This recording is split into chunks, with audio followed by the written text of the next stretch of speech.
কখনো যেন এই জাতীয় শক্তি মেইন স্ট্রিম না হতে পারে, আমরা সেই কাজটা করতে পেরেছি। তাদেরকে আমরা মেইন স্ট্রিম হতে দেই নাই। আমরা একটা রাজ সাক্ষী পেয়েছি, অ্যাডভোকেট রেজওয়ানা। খলিলুর রহমান ছিল লন্ডন কনস্পিরেসির প্রধান হোতা। নির্বাচনের আগে দাবি ক্ষমতায় আসছে জামায়াত, কিন্তু ফলাফল আওয়ামী লীগবিহীন নির্বাচনে জোট বেঁধেও ঝুলিতে উঠেছে মাত্র ৬৮টি আসন। স্বাধীনতা বিরোধী শক্তি হওয়ায় এর আগে কখনো জামায়াতকে গ্রহণ করেনি বাংলাদেশের মানুষ। ফলে ১৮টির বেশি আসনেও কখনো জিততে না পারা জামায়াত এবার স্বপ্ন দেখেছিল সরকার গঠনের, কিন্তু ব্যালটের মাধ্যমে তা আরেকবার ভেস্তে দিয়েছে জনগণ। এবার সেই পরাজয়ের লজ্জা ঢাকতে নতুন নাটক শুরু করেছে দলটি।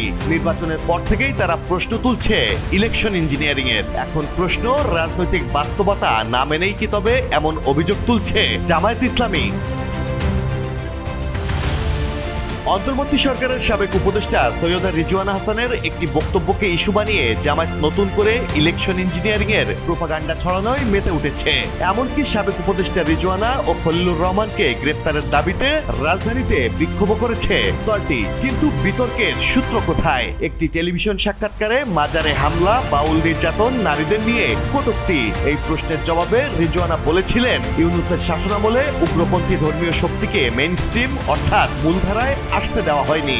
রিজওয়ানার এই বক্তব্যে নির্বাচন বা কোন রাজনৈতিক দলের উল্লেখ ছিল না। তাহলে প্রশ্ন উঠছে, এই বক্তব্য থেকেই কিভাবে তৈরি হলো জামায়াতের ইলেকশন ইঞ্জিনিয়ারিং তত্ত্ব?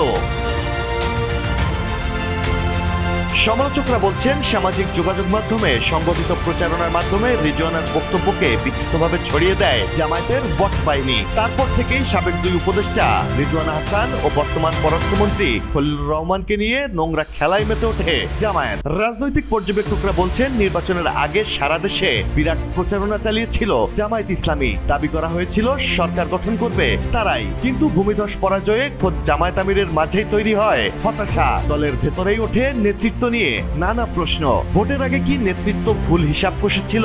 সে প্রশ্ন ওঠে জামায়াতের তৃণমূল থেকে।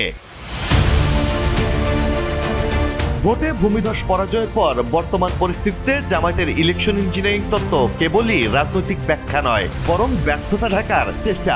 তাছাড়া যদি ইলেকশন ইঞ্জিনিয়ারিং হয়েও থাকে, তবে তার প্রমাণ কোথায়? কারণ এখন পর্যন্ত কোনো দালিলিক তথ্য বা প্রমাণ নেই ধর্ম ব্যবসায়ী দল জামায়াতের হাতে।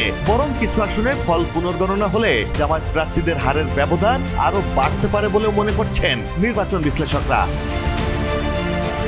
Desk report, people and politics.